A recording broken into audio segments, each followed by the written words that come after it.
you were 13 when you and your family, and was it you and your mother that escaped? Yeah. How did you get out? So that hospital, right? Initially, my sister and I was gonna escape, but when North Koreans say when you are escaping, of course we don't have phones, we don't have a map, we don't know what's the outside world look like. Right. Luckily, I was living in this border town of North Korea by then. So at night, do you know if you see the satellite photo of North Korea, it is literally the darkest place on earth. Yes. We don't have electricity. So I was seeing these lights coming from China. So I thought like if I go where the lights were, we would be finding some bowl of rice. So at 16, my sister left with her friend, and she left me a note while I was in the hospital and got removing my appendix. And then as soon as I got out of the hospital, I found a note. And initially, my mom and I went to look for sister where she went. But when we found the lady, she told me that she could help me to go to China that day. And so this was you and your mother, and you were 13 years old. Yeah. So how did you get across, and what was that experience like?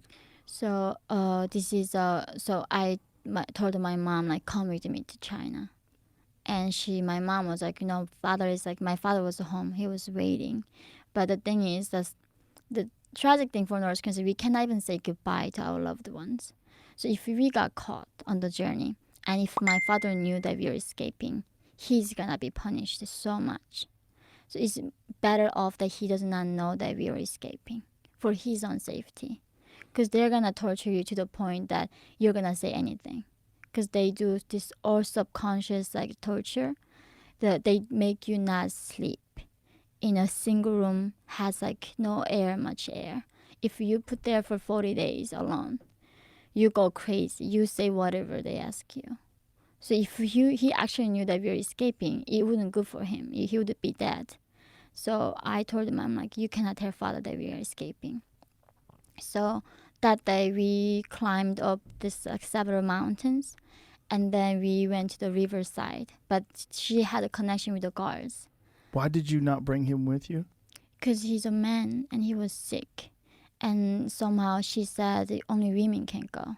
Only women can go. I did not know what she meant by that. She's like, you should just go with your mom. And don't even tell those people that's your mom. She said, like, you are like 18 or something. And my mom was something 30. So she told me that our age was different. So, and this would somehow or another help you when you were going across? Yeah. How would that help you? I don't know. All she told me was this is going to be helpful. And well, part of the issue is in China, there's a disproportionate number of men in comparison to women. Yeah. And so they want as many women to come across as that are of legal age, like women that can be married or can, right? Is that the idea behind it? It's a smuggling. So like you got it right. Because of one child policy, right? A lot of girls got aborted in China. So they kept the boys. Now, so there's many men that have no chance of ever finding a woman because there are no women. Yeah, over 30 million men in the rural areas cannot find wives. So 30 million. Over 30 million, and its number gonna keep going up right now.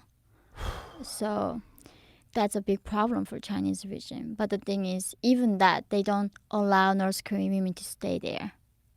They catch us, and they send us back to North Korea. Last month, China repatriated 50 North Korean defectors back to North Korea. It's sending them Auschwitz. Literally, they are sending them to death camp. But the Chinese regime still do catch us and send us back because they think we are posing a threat to the regime, and they don't want the regime to collapse. So they are catching all the defectors. But the human traffickers seize the opportunity here because we are so vulnerable, right? We are running away from Chinese authority. So even they rape us and kill us, the last place that we are going to go is going to police and then report on them. Why did they think that women coming over from North Korea are going to somehow or another collapse the empire? Because that's what Kim Jong-un believes. He thinks they're going to collapse through the defection, through the defectors. So after Kim Jong-un came into power, the country cannot afford the electricity. probably electrify the fence the entire border. Not only that, putting the machine guns with the guards, have a shoot to kill order. Whoever crosses, they don't even bother to ask you stop. They just shoot you right there. And not only that, he buried the landmines on top of that. So there's So- electric fence, and then there's guards shooting to kill, and then past that there's landmines. Yeah. Entire country became a concentration camp. Entire country. When did they start putting the landmines in? A few years ago. So this is after you had already escaped. Yeah. Now there's no you don't see North Korean de facto escaping from North Korea anymore. It's impossible to escape at this point.